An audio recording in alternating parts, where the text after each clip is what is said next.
Ladies and gentlemen, good day and welcome to Repco Home Finance Limited Q4 FY21 earnings conference call hosted by ICICI Securities Limited.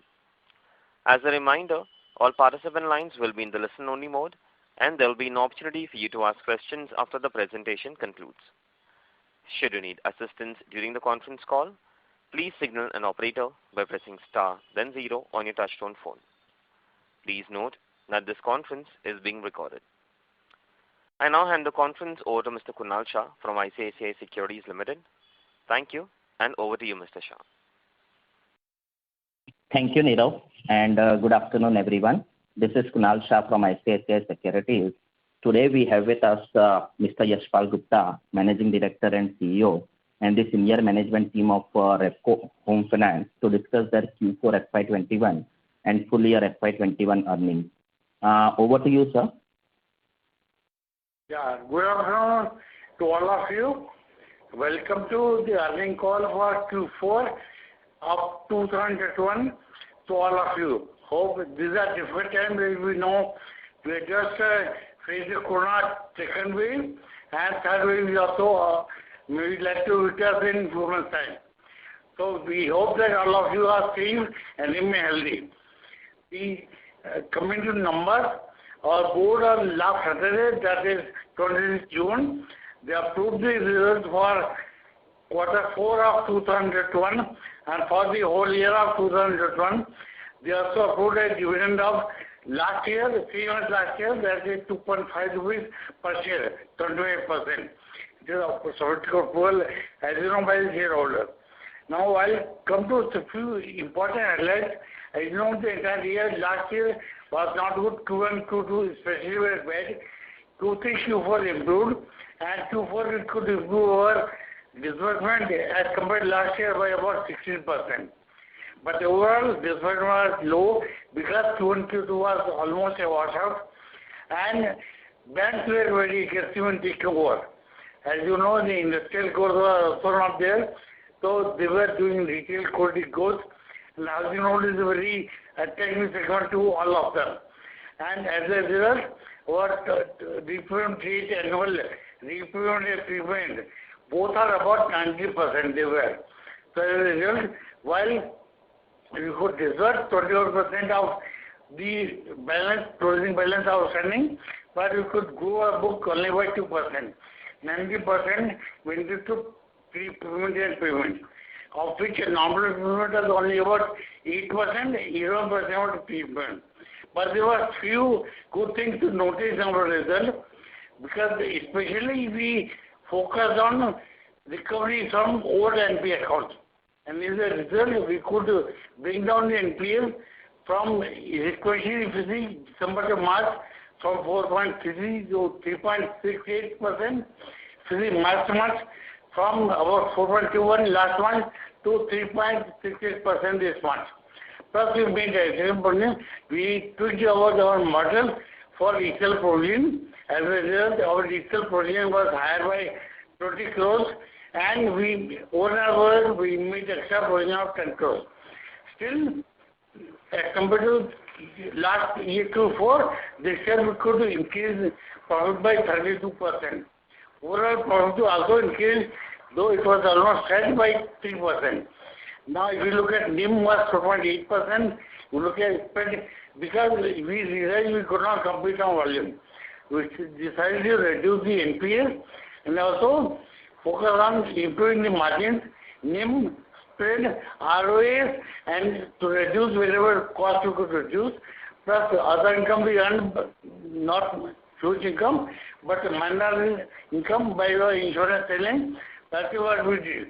Now here I will just tell you what we figured for Q4 and entire year, then you can ask the question. The total income for the year was 1392 crores. That is 3% higher than last year. The spread was 3.4%, margin was 4.7%. That is for the year. But you look at Q4, margin was 4.8%. Our cost of funds has also come down from 8.33% for the March to 7.11% for the March of this year. Our PAT is 287 crores despite higher provision as compared to 280 crores last year. And the book remaining flat. Margins have gone up. Our ROE is 2.4%. Our ROE has come down slightly from 17 to 16%, but that is because we thought that in this time and of difficulty, we should maintain lower debt equity ratio than normal. So debt equity ratio, although you would have seen, has come down. Then we have lot of liquidity, both in open-end liquidity in the form of sanction loans, not at all, and on-balance liquidity in the form of FDs and cash and bank balance. Now, over to you for any questions.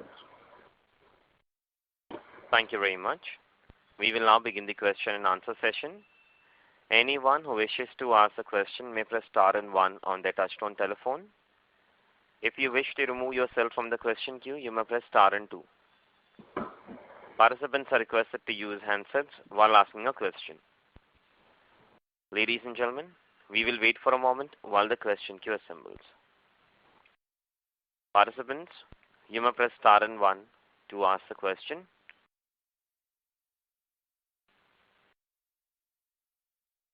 The first question is from the line of Abhijit Tibrewal from Motilal Oswal. Please go ahead. Yes, thank you for taking my questions. Abhijit, sorry to interrupt you. Your voice is coming muffled. Can I request you to speak through the handset? Yeah, just give me 1 minute. Okay now? Yes. Yeah. Professor, thank you for taking my questions.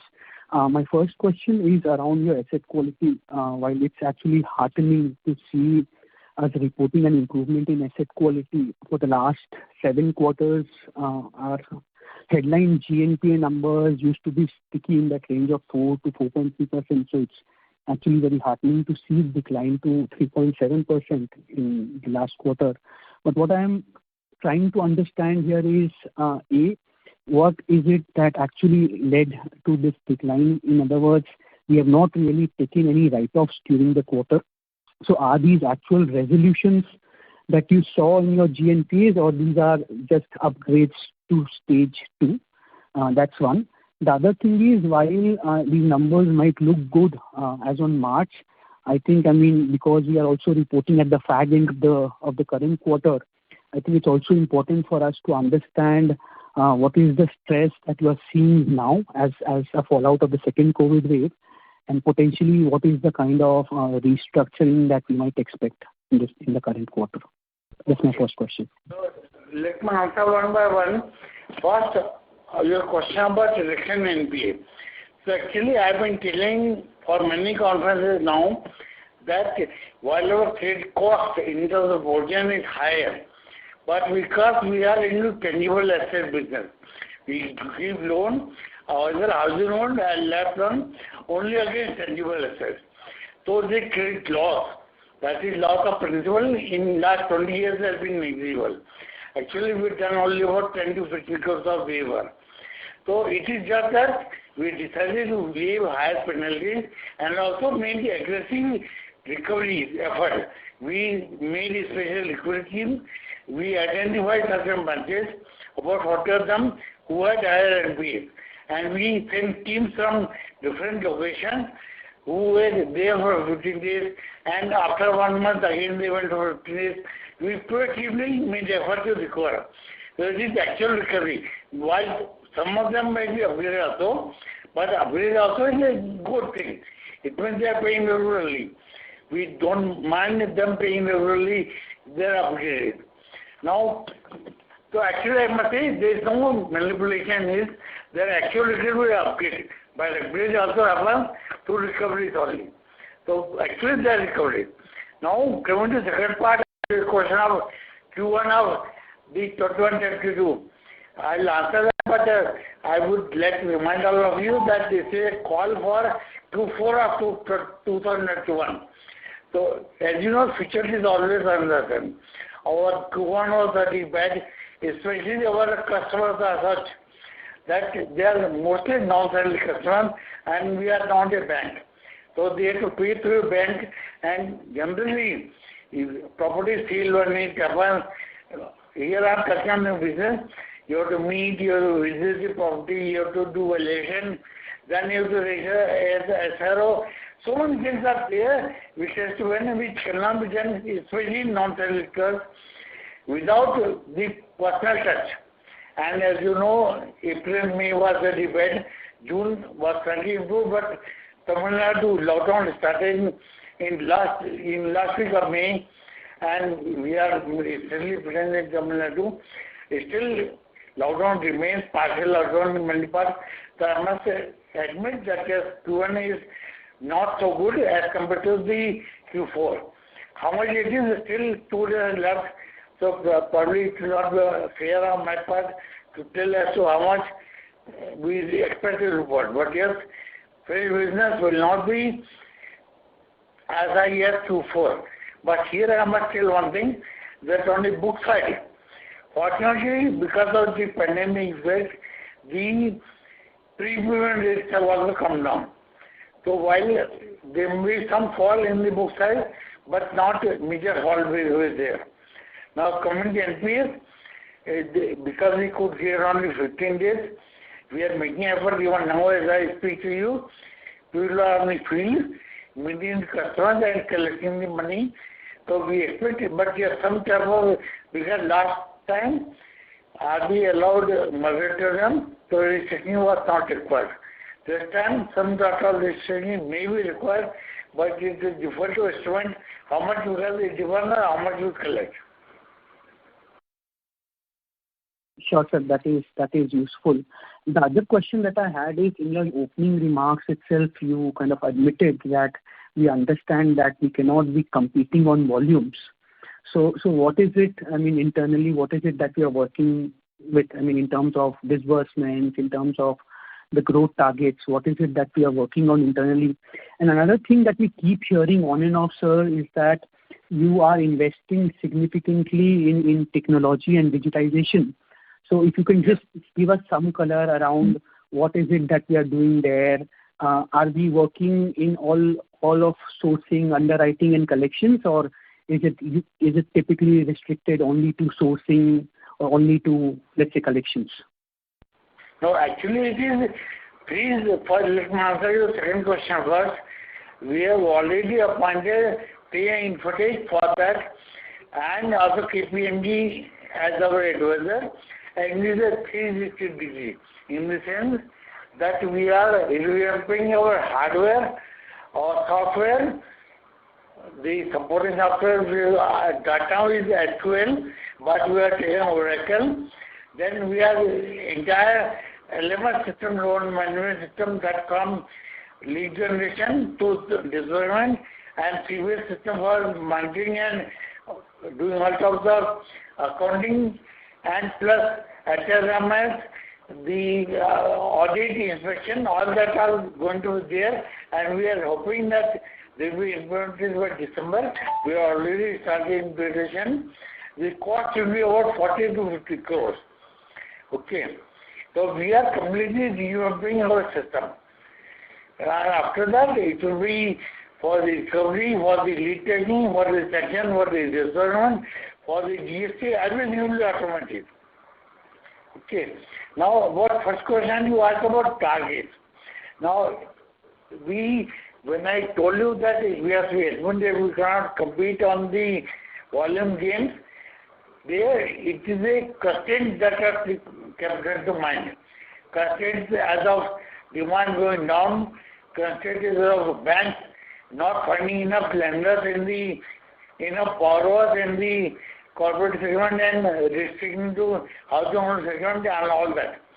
But I am sure that will not remain so. Maybe next year this thing will improve. And when we give target over budget, because we want to get the best out of them. Even in this market, even though things are bad, but we are working with the target of 3,000 crore, because if you give high target, maybe you will end up scoring higher. So targets are always aggressive, and we always try to achieve that. But here I am telling as a need to investors that what is possible, what is not possible. But you be rest assured, if the things improve, we will be first one to get benefit out of that.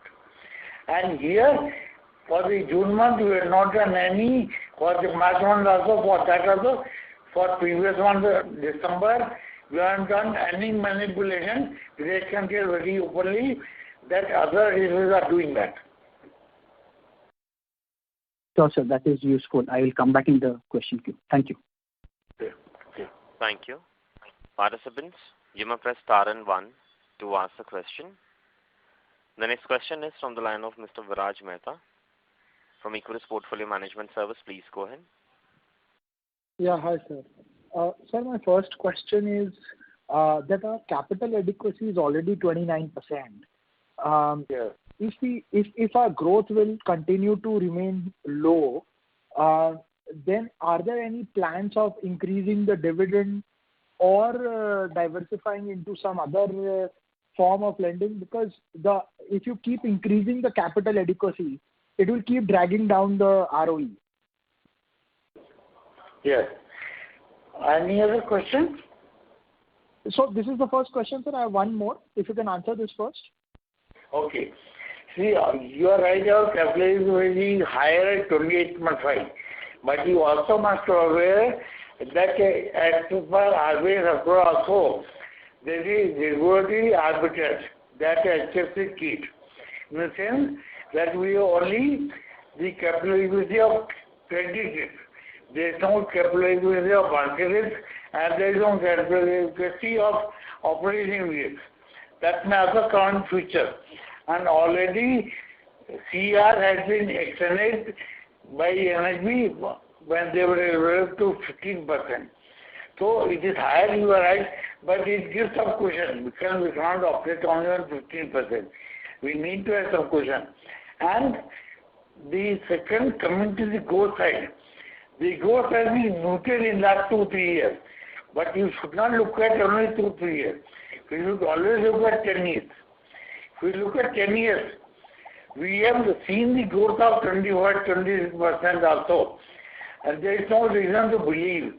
In fact, I believe, I said to all my colleagues, all my friends that according to me, the housing sector will be the turnaround engine for the growth of Indian economy. While right now situation is bad, but you cannot always remain so. The time may come and we don't see that very far away, that where we can again, we are getting prepared by ID infrastructure, I told you, by other changes that I told you last time. With this, we are ready to pounce upon and go the opportunity has come. And I believe that probably in 1 year or so, this opportunity will come. However, I must add a caveat that we don't know this mutation, what will happen, Q3, wave 3, wave 4, we do not know. But I am looking at a businessman. As a businessman, things improve. I expect that by July, the Tamil Nadu market will open, other markets will open, and we have the infrastructure to take benefit of that. Sure. And sir, did I hear you right when you said that you have target of 700 crore of 3,000 crore of disbursement this year? Yeah, it is what we've done. If you see last year, we did 3,200 crores. And assuming, see, it was about 800 per quarter. Assuming that how we are coming up with turnover, I'll tell you that also. That if we assuming that everything goes smoothly from Q2, then we have 3 full quarters. 800 into 3 is 2,400. And plus we run down in Q1 also. Plus there will be some increase. So 3,000, if Q2, Q3, Q4, all 3 quarters remain unrotated, we don't see a problem in that. And how much is the run rate for bank takeover? What was it in the first quarter and what was in the Q4 and what is the current run rate looking like? The current run rate is very low. In fact, current run rate is only about 3 to 4%, but in Q4 it was 12% per annum. 12% of So Per annum. 3%, so roughly around 360-400 crores. Is that correct? It's 12% of the beginning loan amount. What I want to say is last year was, say, roughly 11,800 crores. Multiply by 12%, you do 1,400 crores are taken over from our institution last year. Right. But that is for the full year, right? Full year, yes. But as you know, Q1 was again lower last year because in COVID situation, people also are reluctant to take over because they want to have a food stored in their house, take care of families, they don't look at other things. So most of the takeovers happened in last 2 quarters only. Right. And in terms of our cost of borrowing, it is now around 7.1%. Is there any more juice left that we can take out of this by tweaking our mix or anything else, in your view? See, there is some juice left, but I'll tell you what is the juice left. One is the NHB has sanctioned 300 crores worth at 5.05%. That will reduce some of our costs. Plus, as you know, these CPs we are now raising for last almost 8 to 9 months. We can raise some CPs also. That will come at cheaper cost, but they are short-term funds. And ultimately, I think juice left is 0.2-0.3%. But ultimately, it will depend on RBI whether because inflation is going up, the GSEC yield is going up, we do not know whether it will increase repo or not. If they keep the repo down, then we expect 7.1 should fall down to about 6.9 by the end of June. By the end of June, yes. Sure. Thank you so much, sir. I'll come back in the queue. Thank you. The next question is from the line of Mr. Rishikesh Oza from Robo Capital Limited. Please go ahead. Hello. Hello. Hi, sir. Just one question from my side. For the next 2 years, if you could share the loan book growth and the credit cost guidance, that would be great. See, it all depends on, to large extent, on COVID impact. So I can give you a number, but I must add a caveat. It is assuming no disruption at all. COVID impact, economic disruption, all that. If I am telling you openly, if suppose everything is hunky-dory, we expect growth of 20 to 50% in the book side. But that is assuming everything good. Everything means it is like, as you know, what COVID last year, there was problem of ECFL, there was problem of ILFS, and the liquidity problem with NBFC because of that. So, assuming everything is good, it should be 20 to 50%. We don't see problem at all. Now, sir, the credit cost is concerned, we are following now ECL model. Last 2 years, we have been making excess provision because of the pandemic situation. But if we go only, and we have also fine-tuned ECL model in conjunction with ENY, who is our advisor. But I don't assume everything fine. No surprise element is there. The credit cost will be about 40 to 50 crores per annum at max. Credit cost 40 to 50 crores, did you say, sir? Pardon? Sir, can you repeat credit cost? I missed that. Yes. 50 crores per annum. I think the voice is breaking, sir. 40 to 50 crores per annum. Oh, okay. That would be good. Thank you, sir. Thank you. The next question is from the line of Mr. Sarvesh Gupta from Maximal Capital. Please go ahead. Good afternoon, sir, and thanks a lot for taking my question. Sir, before I ask my question, sir, any particular reason why there was so much of delay in publishing our results? Probably we will be the last BFSI company to report the results in this season. There is no particular reason, but what happens, We have a associated company called Repco Microfinance. They are an unlisted company. And generally they take time because they are unlisted, so it doesn't matter when they publish. And they publish their results on the 23rd June. So we have to consolidate these results. Okay. Anyway, it's only that reason. Okay. So, sir, last year you had given a guidance of around 4% gross NPAs, and it's heartening to see that you have stuck to that guidance. In fact, by 4Q exit, we got a lower figure than that.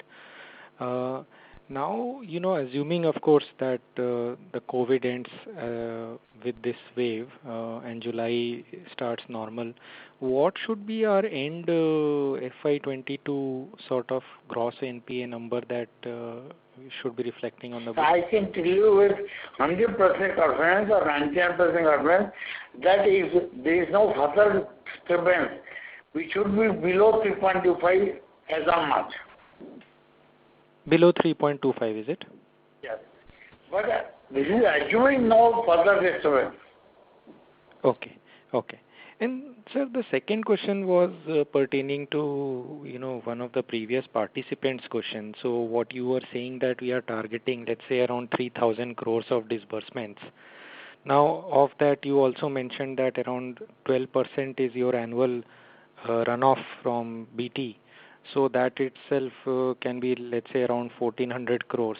So that leaves us with around 1,600 odd crores of... runoff is about 90%. 12% is a pre-payment.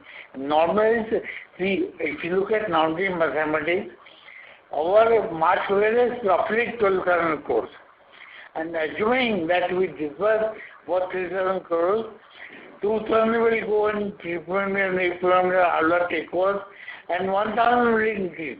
We are looking at books as 13,000 as on March end. Yeah. So I was just doing that maths that, if you have 3,000 crore disbursements, around the runoff at 3% quarterly run rate, or maybe even if you take 10% of, your loan book of 12,000 crore, so around 1,200 crore goes off. So you are left with around 1,800 crore. Plus you will also have some repayments, assuming that 7-8 years is your average tenure. You will have another 1,000 crore of repayments, sir? Sorry, 14 years average tenure. 14 years. So you will have another 7% of the book going away, which is another 1,000 odd crores, sir, 800 odd crores. So net you will be getting 1,000 crore increase in the loan book on 12,000 crore base, which is 5-6%, 6%, 7% growth rate. Is that a right way of looking at things, sir? Sorry, could not hear. No, so on that 3,000 crore disbursement, sir, if we deduct around 1,300 crores of BT, then we are left with 1,700 crores, and then your repayments on your remaining loan book will be another 700-800 crores. So you are left with around 1,000 crore increase in the loan book on a base of 12,000 crore, which is a 8% sort of a growth rate, not like a 12 to 15% growth rate that you said is possible if the year is normal. Correct. But it is all 3 quarters, not 4 quarters, number one. So don't take that into account. Second is, see, when the everything is normal, we will look at disbursement. If now everything was normal, we will look at 4,000 crores. Because 2 years back we did 3,200. So 10% is also take it is close to 4,000. So I look at 3,000, I look at 4,000, number one.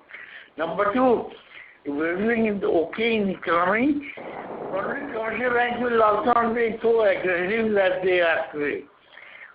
We have taken over the country's of housing loans only in last 3-4 years, not before that.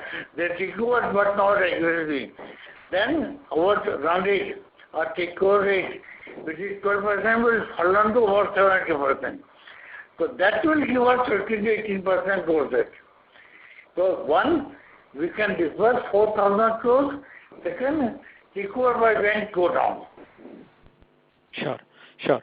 I can understand that. And sir, that on your core segment of customers, now obviously because of COVID, what we are seeing is, the higher segments are not impacted that much, so, even the higher segment of apartments, houses are seeming to have a lot of traction, but maybe the informal segment has got impacted much. So any data that you can share, on how the real estate is sort of progressing in the segments that you target, because we do have a data for the normal organized segment, but don't have so much of feel of, how much it is happening in the segments that you are focusing and in the states that you are mostly targeting. As you rightly said, the upper end is doing better. They don't have much problem. But at lower end, especially when the customer has to pay cash or he has to go to SRO physically, he wants to construct 60%. I think I told in one of the meetings that 60% of our loans are self-construction loans. They are not a ready-made apartment. So construction, of course, from where we get the manpower to construct. So that segment has been severely affected in last 2 months, especially in southern states and the Gujarat and Maharashtra state, where major business come from. The upper and who buy apartments are not affected that much. That is the problem. But we hope that the situation will improve and we will not have to face that. Okay. And the share of wallet moving towards real estate in the customer segments that you are targeting, is that sort of helping the growth in that market in a way, or is it not? As of now, we don't, to be frank, we don't collect the data, but based on informal briefing that we get, apparently real estate is always the last choice. So they are affected by the COVID, then they are deferring the construction. So actually the share of the wallet moving towards that segment is reducing, not increasing. Okay, sir. Thank you, sir, and all the best for the coming quarters. Thank you. Thank you. Next question is from the line of Ms. Vibha Batra from Fair Connect. Please go ahead. Thank you for the opportunity. My question is actually on, pricing of credit risk. The kind of NPAs that you have, obviously I'm not comparing you to the mainstream banks, but to an HFC which is north-based and also listed. So if I compare your NPAs, they are like 3 times, and your lending yields are at least 3 to 4% lower. So do you think that there is a disconnect in our strategy, that we are not pricing our credit risk appropriately? It's also reflected in your ECL. If you see stage 3 assets, it's based on a very scientific calculation. The cover that your auditors also would have gone through and recommended is 40%, whereas the other HFC it's only 28%. So, technically speaking, the segment that you are catering to, you could price possibly 2.5-3% higher, and also better manage the credit cost to give better returns. I'm not able to place this return, RAROC, risk-adjusted returns, and also the NPAs in LAP are rather high. And do you do actually segment-wise profitability to see if you are making any money in LAP, in self-employed home loans where NPAs again seem high? So if you can throw some color on that. Yeah. See, one is that I do not agree with you that we do not charge adequate ROI to the customers. So you are. Hello? Ladies and gentlemen, please stay connected while we rejoin the management back to the call.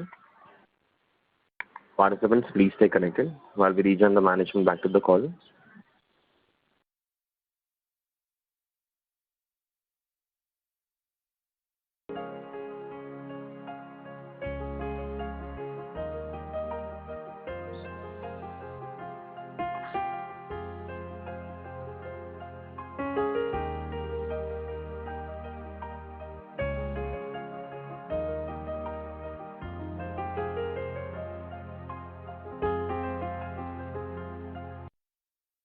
Ladies and gentlemen, thank you for your patience. We have line for the management reconnected to the call. Sir, you may go ahead. Yes. Okay.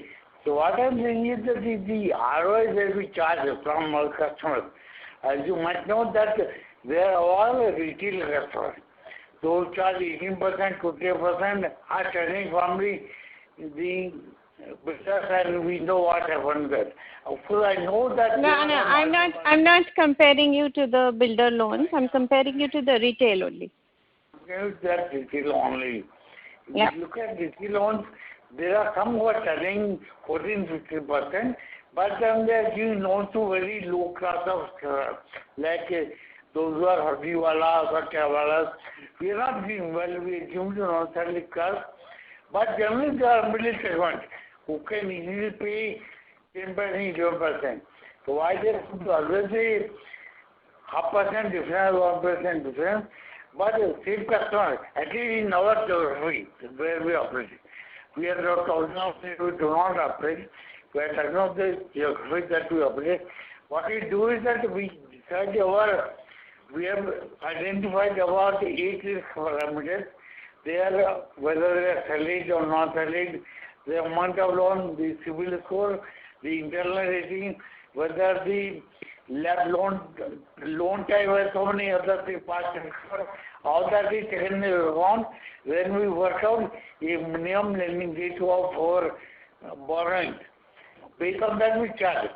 So 3 point, if you ask anybody, there may be some players who are earning higher than us, but if you look at the name of 4.8, I don't think we need to have higher name than that, especially those who are listed players. No, actually, if you are doing such better screening and lending to better segment, then your NPAs should be actually much lower. So I'm comparing you to Aavas, which is completely retail. They get better yields and their NPAs are possibly maybe 20-25% of yours.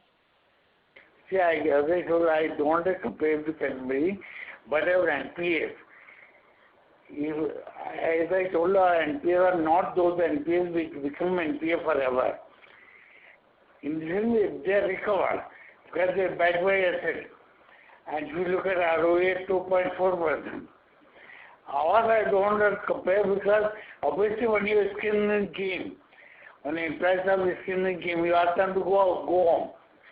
We have some limitations which we have to work with. So there are all kinds of liabilities. There is Virat Kohli, there is Ajinkya Rahane also, isn't it? So there are all kinds of players.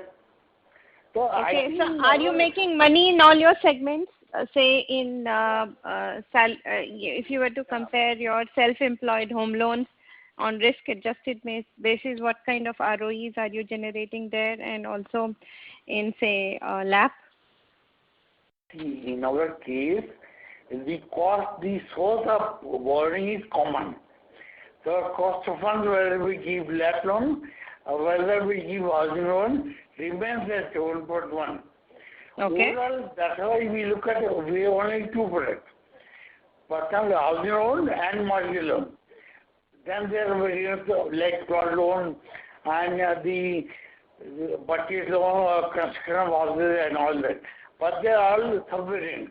If you look at overall, if our cost of funds is 7.1 or MLR to 8.75, that takes into account all our other costs, and then on that we charge some margin on that. So obviously we are making profit from all these loan accounts, except those who become NPA, but they have to recover later on. Thank you, and sorry to interrupt you, Vibha. I'll request you to come back in the question queue for a follow-up question.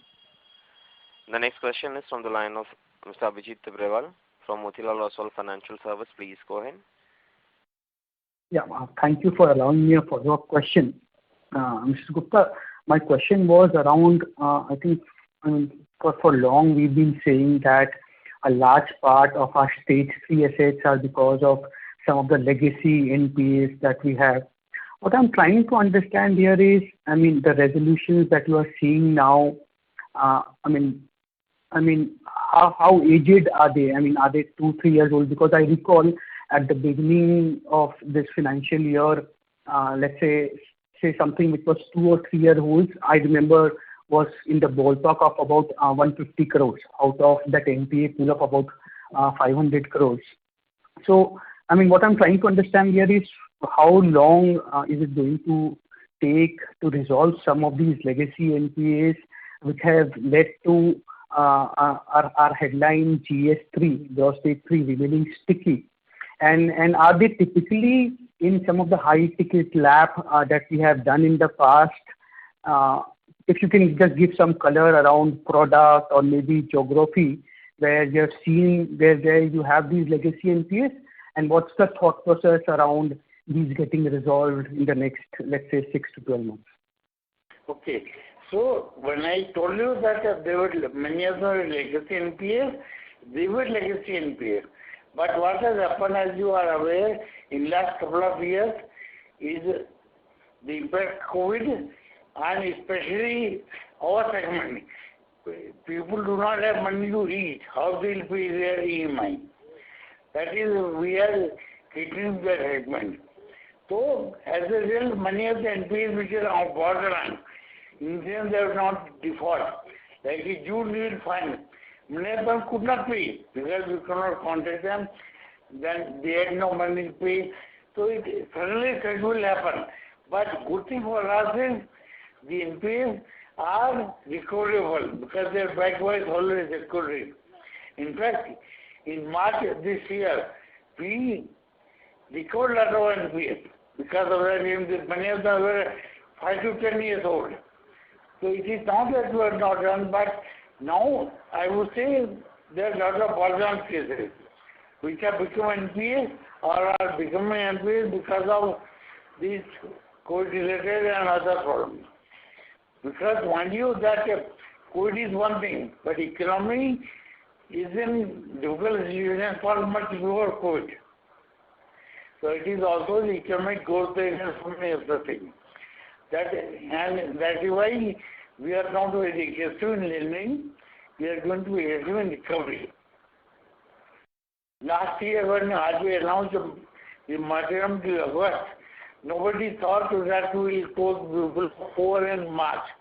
But just say after August to March, and we did this thing of only 0.3%. But it could reduce the NPA to this level. Sure, sir. And the last question that I had was around the provisions that you have taken in the quarter. Arguably, I mean, your gross stage 3 assets have declined during the quarter. So I'm assuming you might have had some write-backs from the GNPA pool. If I look at your standard assets, which is stage 1 and stage 2, you have had no increase in the restructured pool. You had already taken provisions on your restructured pool in the last quarter itself. So there was no incremental restructuring provisions during the quarter, which is, I mean, if I can just conclude that, I mean, largely you have taken these provisions to increase the provisioning cover on your stage 1 and stage 2 assets. So will it be fair to say that some part of this 29 crores that you have taken during the quarter is also in anticipation of the kind of restructuring that you might see in the current quarter? Yes, you are right. Okay, all right. Thank you so much. Wish you the very best. Thank you. The next question is from the line of Mr. Chandrasekhar Sridhar from Fidelity International. Please go ahead. Hi, thank you. Couple of questions. Sorry to interrupt you. Can you speak a little louder, please? Yeah, can you hear me now? Yes, sir. Yeah, just wanted to know what percentage of your book has been repriced lower so far, and is something else going to happen again in the future in over the course of this year to sort of reduce the amount of balance transfers out? That's question number one. And the second question is that 10% of our cost of 10% of our borrowings come from Repco Bank, and it is actually our highest cost source of borrowing. And while from the other banks actually cost of funds have come down pretty substantially, from Repco Bank our actually cost of funds, cost of borrowing has actually come down not too much. So just your thoughts on why do we want to maintain even 10% of our borrowing from Repco Bank? Why can't we go down? Thank you. Yeah, okay. So I'll answer both of your questions. One is about the how much a book size. So there are two directions possible in our book size. One is the what we do every month, MLR reduction or revision. It can be reduction, it can be increased. Like when cost of month go up, they go up for everyone, then MLR goes up, and cost of month go down, then MLR goes up. That we need to pass on to all the customers. All our customers got this first. Second is the spread direction. So in order to reduce the customers from being taken over, we do reduce the rate, but we cannot go beyond the limit. So I would say about 80 to 20% we could have reduced, but still costs are very high. And some cases we could have given an additional loan. Some cases we would have talked about the direction, but it still could have us. So direction, if you are asking, it would be around 5 to 10%. Second is about the bank you offer. So here, I would only say we are not a business in business for 2 years, 3 years. We are in business for 20 years. If you look at the bank, today they are the highest cost, but at one particular time, if you go back 2 years, 3 years back, they were probably the lowest rate. Plus, many of the places we use their performances, any collections that happen by cash because we cannot do beyond the limit that we deposit in their some account. And then the biggest advantage that we have is the bank is always there to help us if the bank helps us. Like when you are aware, then DHFL, then your LFS crisis happened, other banks were reluctant to give money to unbleached. If I only 2 years back, I was running for pillar to post. I met many banks. That time the bank said, okay, $400 no problem. So we have to see many things. Cost cannot be only criteria. But we have requested, they have been kind enough to reduce the rate from 8.1 to 7.9. And going forward, we'll see. So I think if we look at banks, also the cost, that's why we should take only one NHB who's giving 4.05. Some banks are taking 8.5 also. So we look at multiple things. Understood. Then another one, can you just help us with what percentage of the LAP book is above rupees 1 crore at this point? What percentage of books above? I want to excavate, Around 180 crores. multi crores and percentage wise it will be hardly 2%. Thank you. Thank you very much. Participants, you may press star and 1 to ask a question. The next question is from the line of Mr. Viraj Mehta from Equirus Portfolio Management Service. Please go ahead. My question has been answered. Thank you. Thank you very much. A reminder to all the participants, you may press star and 1 to ask the question.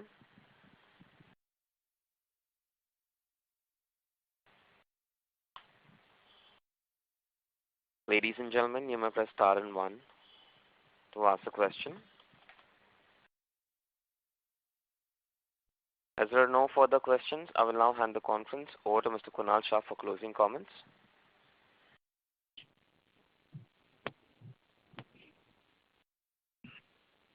Sorry, we have one more question, Nirav, if you want to take that, yeah. Sure. The next question is from the line of Mr. Sanket Chheda from B&K Securities. Please go ahead. Yeah, hi sir. Sorry for if the question is repeated. So my question was, our margins are still at 4.8. If we see that the BT outs are strong in Q3, Q4, and so strong that despite growing disbursement by 16%, we reported a flat AUM. So don't we intend to maybe cut down on margins where we can have about 4% NIM which might give us about 2% ROA, but we would be able to post some growth. In last 4 years since FY18, I guess we have posted a double-digit growth in just 1 year. Other than that, we have been struggling to get some growth. So what is the strategy that you would like to adopt, or any new USP that you intend to implement to pursue growth in the coming time? Okay. So, let me tell you that in last 4 years or 3 years, around 2018, well, our book size has gone by 33% from around 9,027, but at the same time, the profit has gone up by almost 60-70% from 80 crores to 287 crores. Now, that is one part. This for us to see whether we want to see top line or bottom line. But yes, your point is well taken. Wherever, which I told earlier, wherever possible, we do compromise on the rate. We do reduce the rate. But we don't want to, we know that we cannot, our cost of funds, I told you, is even now it's 7.11. As they give loan at 6.9, how can we compare with them? So we don't want to compare on the cost front. That is very clear. We can reduce the cost if the customer comes, customer is willing to stick with us, that we do allocate to it. The overall number, but it does not mean that we always look at, for individual customers, you come on, you charge for 1.8%. No. In fact, many customers is just below the cost or just above the cost also. So look at type of customers. There are many salaried customers. Some doctors are there. Some engineers, we put them at 7.5, 7.75, which are only 0.25% higher rate than the cost of one. So it is like taking a portfolio mix across states, across customers, across geographies. It is very difficult to say that we decide 4.8 to be named. No. It is a result of the outcome. But we don't want to compete on the rate. I would rather give 20 lakhs to 5 customers at 9% rather than one customer, 1 crore at 7.2%.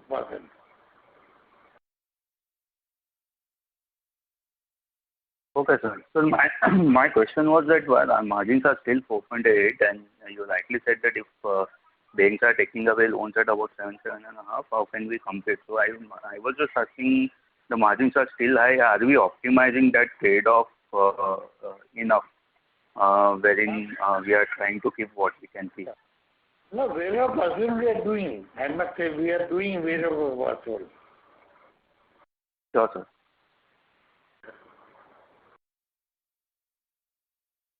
Thank you.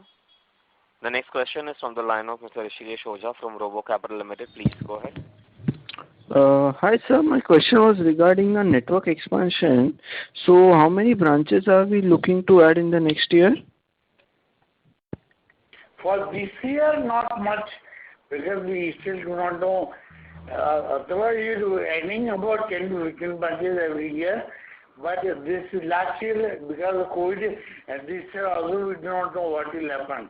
So this year we are not planning anything.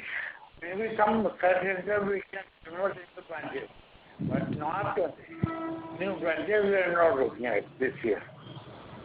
Okay.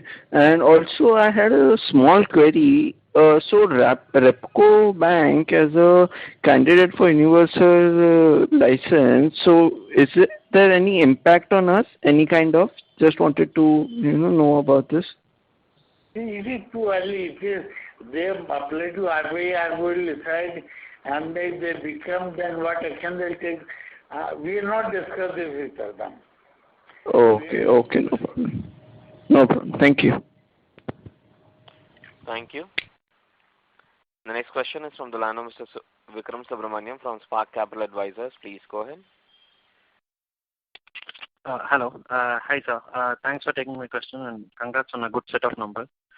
I'm sorry I got cut off a bit in the middle. Did you give a guide? Guide? Sorry, I could not hear. So the line for the participant dropped. Can you tell again?